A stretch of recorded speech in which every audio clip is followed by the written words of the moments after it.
we're gonna get out of here, we're gonna need to get into that watchtower. And to do that, I'm gonna need a few things. The guards wear security bands to control their ins and outs. I need one. Leave it to me. That dude there, I need his prosthetic leg. His leg? Yeah. God knows I don't need the rest of him. Look at him, he's useless. All right. And finally, on the wall back there is a black panel. Blinky yellow light. You see it?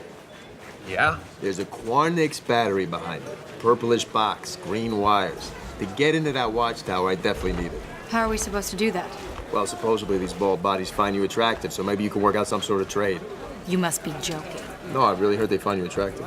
Look, it's 20 feet up in the air, and it's in the middle of the most heavily guarded part of the prison. It's impossible to get up there without being seen. I got one plan, and that plan requires a frickin' Quarnix battery, so figure it out! Can I get back to it? Thanks. Now, this is important. Once the battery is removed, everything is gonna slam into emergency mode.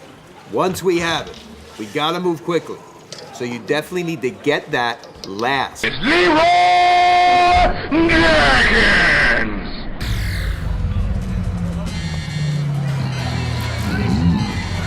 Or we could just get it first and improvise. Ground control to Major Tom.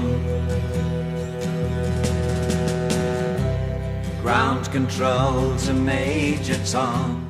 One must commend Disney with one of the most successful ad campaigns in recent memory. They took a group of superheroes that no one outside of comic geeks had ever heard of and made them a big box office draw. The ads focused on introducing the group of heroes for the movie while still managing to sell the film as a fun sci-fi action movie. Peter Jason Quill. He's also known as Star-Lord. Who calls him that?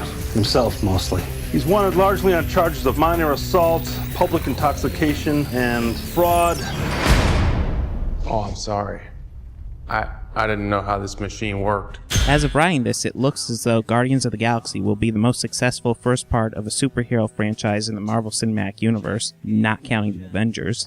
They didn't even have to have Iron Man on the team to sell it. Do the advertisements do this movie justice? I would have to answer a definitive yes. While you get occasional moments of quality, the film seems happy to simply just be fun.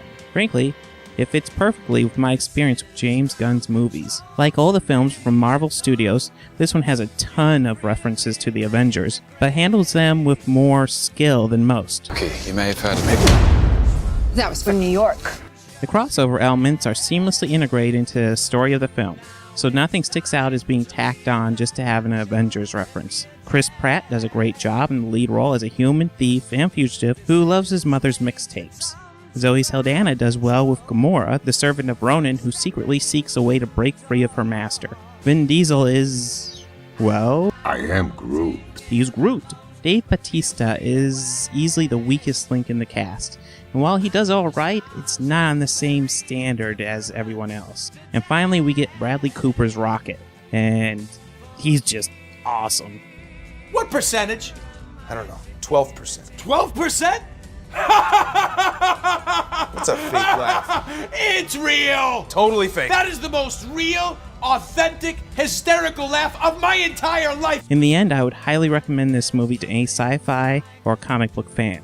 I'd give it a knee-jerk rating of 4 out of 5, and would say definitely check it out in 3D.